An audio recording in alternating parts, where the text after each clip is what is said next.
RMN Drama presents Kini ang akong suliran.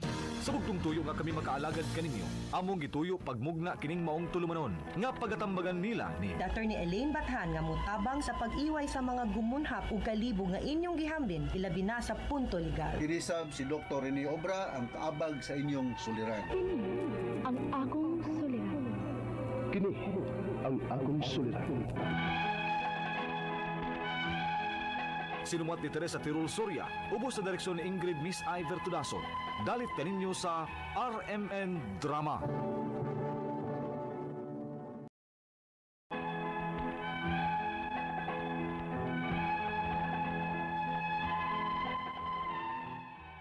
Maayong adlaw kaninyong tanan nga nagpaminaw karon, ning tulumanon kini ang akong suliran. Ilabi na kaninyo Dr. Rene Obra o Dr. ni Elaine Bathan. Ingon man, sa mga artista nga maghatag o kinabuhi ning akong suwat suliran.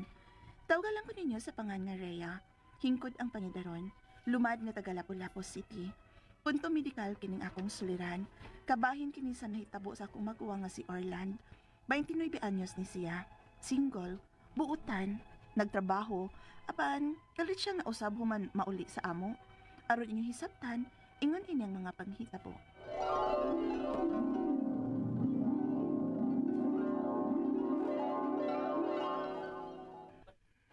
Kinsa ning nagpadung sa ato nga nagdaog na kong bagriya? Kain pa ba? Oh, Uy, si Manny Orland man na pa? ha? Uy, nga nung nauli man eh. Nagpahibaw ba siya ninyo nga muli siya? Nanawag sa cellphone ninyo? Wa man pud pa? Lagaw, sugata. Kaya mo nagsamparay man nga naglakaw. Basig hubog na. Ha?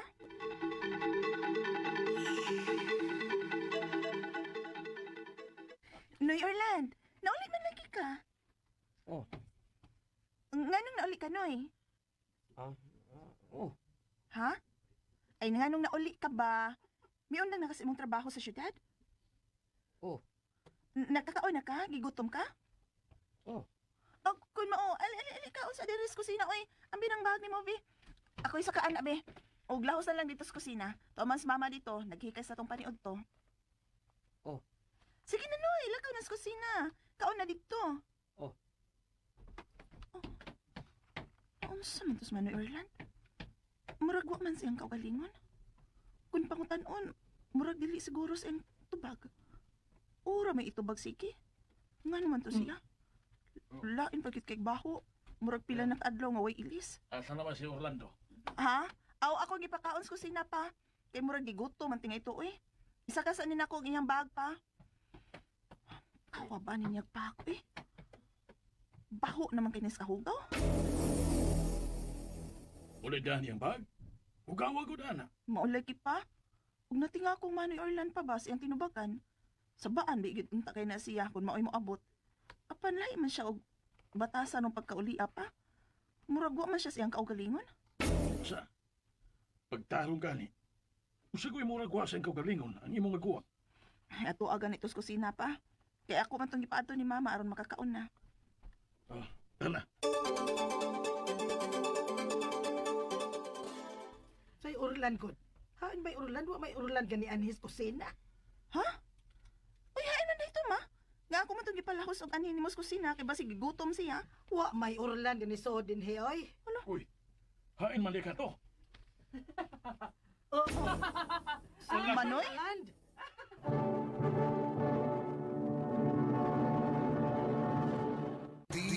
DXDC Tatak.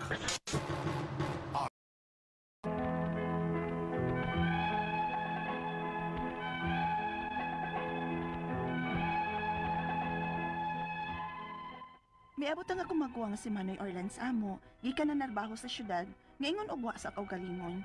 Ugaw kay siya, nga murabag pila na kaadlaw nga way ilis-ilis. Unya, mukalit lang og agik-ik og katawa. Og dili na tarong ikasulti, tulibagbag na og tinubagan.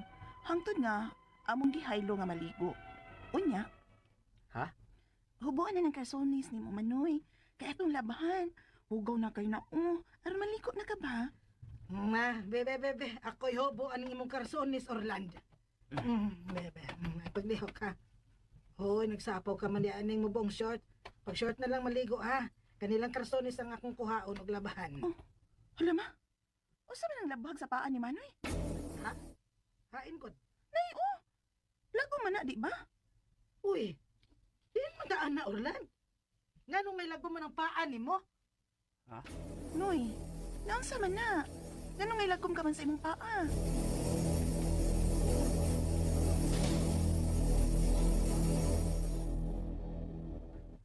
Unsa? Mauna pa. May lagom o labhag ang paa ni Manoy Orlan. Nga naman ka to? Diin mo dining bataagikan.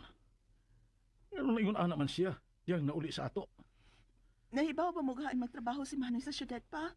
Kay magsusita, uy. Why ko katultulan ng iyang gitrabahoan sa syudad. O ko asab ko mahibaw, kung di na siya magtrabaho. Unsa?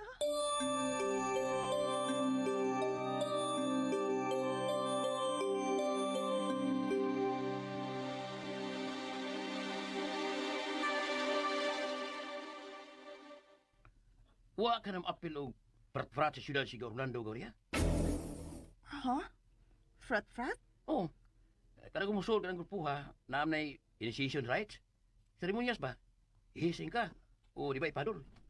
O kasagarang igon sa pagpadol, karang paa di ba lubot? Mao pa? Ano mo siguro tong labhag nga ako nakitaan sa paa ni Manoy Orlan ko? O posible, kung nisolgin siya sa fraternity. Kinuo ko, uy. Kaluoy sa kong maguwang kung mauna.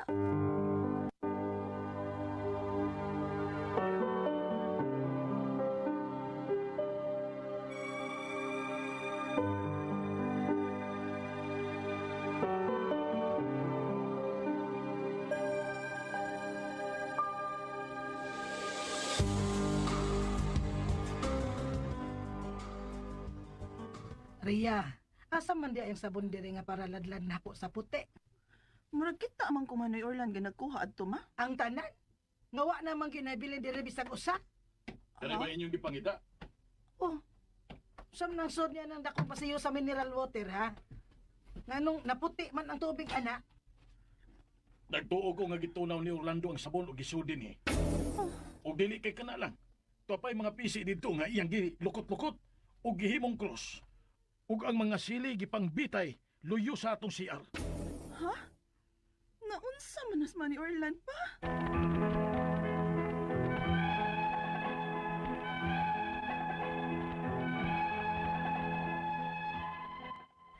Dili na normal ang gipangbuhat sa akong maguwang.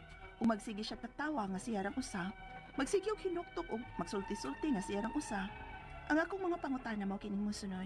Unang pangutana, nauli sa amo ang akong maguwang nga may mga labhag sa iyang paa o mga bunog.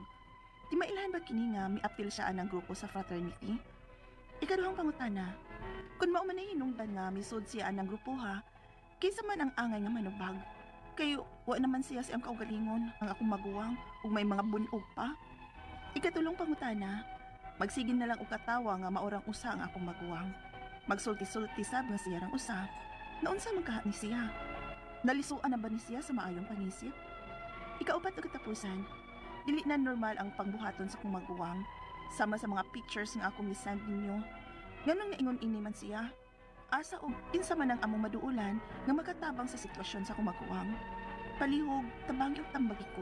Kini ang akong suliran, Rhea. Mayong adlaw mga suking tigpaminaw din sa itong programa, kini ang akong suliran. Ano na sa bako, si Dr. Rene Obra, makiguban kaninyo karong adlaw. Tungod lagi kay medical doctor ko, psychiatrist, drug addiction specialist. Ako mo tambag sa mga problemang punto medical, psychological, emotional, behavioral o mga problema sa mga ginadiling drugas. Klasik-klasik pamagi sa pagpadala sa mga sulat-suliran diri kanamo. Pwede kayo padala sa mong email, suliran_612@yahoo.com or sa atong Facebook account, kini ang akong suliran. Official writers page o diba sa mong bata sa third floor, Jose R. Martinez Building, Osmeña Boulevard, ning Dakbayan sa Subo. Standby mo mga sukintig paminaw kay mo balik mi kahuman ani nga pahinumdom.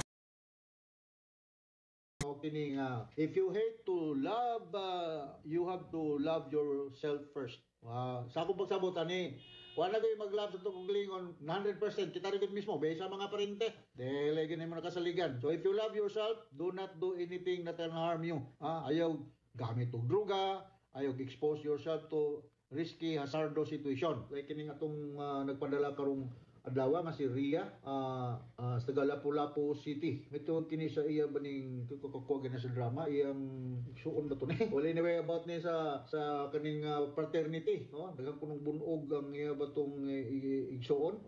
Daghang bunog nga mga lagom-lagom sa bangtak nya istorya na morang usa normal na ang iyang mga pagbuhat magpadala na nakita mga pictures ng mga word ba kita ko sa mga pictures nga gipadala nimo Ria no sa gibuhat sa imong igsuon ug ngano mang naingon ani man kuno ni siya so ako lagi ni panikamutan pagtubag no so may tungod na ni mga fraternity kini magud usahay mahug ni natong altruistic sense of belonging kini mga fraternity members nako po ni maayo na po dili pero kanang hising murag against yung kuana kay atong naibalan bago lang na nangamatay tungod kay na sobrang hising kayang pagbunal sa mga senior members of the group tuo nga hinay ra pero katong gibunalan internal bleeding na diay uban na traumatized na so mao na nga moingon ko nga maayong nang natay amigo pero gingunani naman lang po nga ginabuli ka physically and psychologically di na po nila advisable no bunog kayo imong lawas nganong mosulod man gyud ang mga uban ni ani ako wagi ko mosulod ni sukad bisan sa pagkasigante nako wagi ko mosulod na yung mga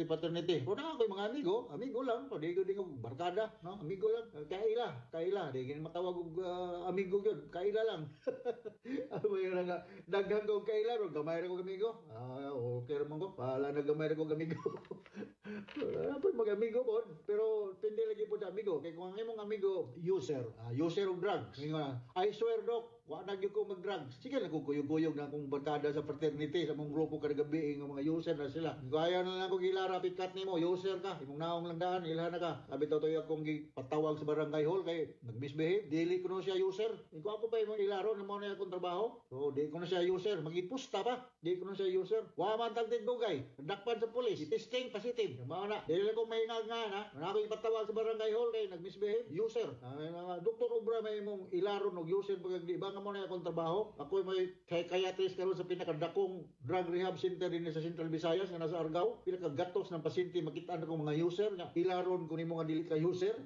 murag di na katuruganon so kung naa na mga unusual behavior like talking to oneself kay usually man go they talk to themselves because they're responding to command hallucination makabati na silang mga buses nga mga istorya nila part na sa ilang trauma nga na-experience no not only drugs but also trauma kay kini magong stress magdepende magud sa severity sa stressor na itabo kung ang stressor is considered to be beyond normal human experience we label that stress as PTSD near death kini nga na bully kana sa paternity wala kay baw nangamatay yun ang uban doon so beyond normal human experience so posible na nga traumatized kani siya no so mo na nga naobserbahan ninyo siya Ria diya sa Lapu-Lapu City nga magbutang ng mga sabon sod sa galon mga word na mga binuhat pa maginahan ko nimo na diferensya siya mutok unsa may buhaton ninyo naramas Lapu-Lapu no I'm not sure kung nabay sa psychiatrist sa Lapu-Lapu City because I know na sa maayo hospital nataday mga psychiatrist ako na mga graduates na mga young psychiatrist na dia si Dr. Fred Tampos na dia si Dr. Lim mga maayo ni silang mga psychiatrist naa sa maayo hospital you just cross the Mactan Bridge na sila dia no di mo ganahan mo ari sa Cebu City kinahanglan makita kini sa psychiatrist sa labing madaling panahon Ria samtang sayo pa kay kung makahimo na siya kadaot diya sa Lapu-Lapu City basig wild ni dia kay naapon mo patay niya makabati mo gud sila mga voices no mga hallucination we call that auditory hallucination mo na nga mo misbehave ni siya so tagaan na mo sila mga anti-dopamine medications or something magpakalma para nga supuli mo normalize ang iyang dagan sa utok kini magong sakit sa utok sa una may gihampak sa hangin gibarang gidautan di na mo gini karon na ano man ay biological explanation there's something to do with the level of the neurotransmitters sa atong brain specifically dopamine and serotonin uban pa ng mga neurotransmitters kay mga neurotransmitters mo realo po mga oil mga gasolina sa motorsiklo mo gamay ang mudako mo gamay ang kuan abnormal pug ang andar pud sa motorsiklo maora po nga tumutok so ato mga normal ng amount sa neurotransmitters para within normal sa dang functioning sa atong utok. Alright? So ina takasabot ka sa akong speaker ni Moria ug dalhan lang imong membros pamilya labing madalang panahon sa mga psychiatrist no. Di not necessarily ari ni mundar ni Dr. Umbra kay medyo laylo-laylo na sa course practice kay may mga batanon nga mga psychiatrist na sa maayo hospital. Ako na advertise. Na si Dr. Tampos o si Dr. Lim, mga maayon mga maayon mga biabi ng mga young psychiatrist. Amo ni mga graduate sa Vicente Soto. Kay diha mo ko sa una asa ako may hipi di sa among Center for Behavioral Sciences. Ako ni mga graduate silang mga doctors nga mga psychiatrist na karon. So ina kasabot ka sa akong explicar nimo Ria di sa Lapu-Lapu City. Regards na dia si Dr. Flores, Boy Flores ug Dr. Dave Baron, Dr. Lourdes de los Reyes Atok di sa Mactan Doctors Hospital ug ang tanan nga mga si Sharby na man ka dia sa Lapu-Lapu no. Costa Curta ha. Ako ning pagumangkon. Regards mo dia sa Lapu-Lapu City. So tuyo Ria ug ngadto sa libuan millions naminaw sa atong programa karon all over the world. Thank you very much. Once again ako si Dr. Rene Obra. Pasalamaton kay ko si pirmi mong magpaminaw sa among armin program taas kay taggrado o rating dinhi sa atong lugar. So from all of us sa Radio Mindanao Network Production Center, Radio Mo Nationwide Tatakar Man. Daghang salamat ug maayong adlaw.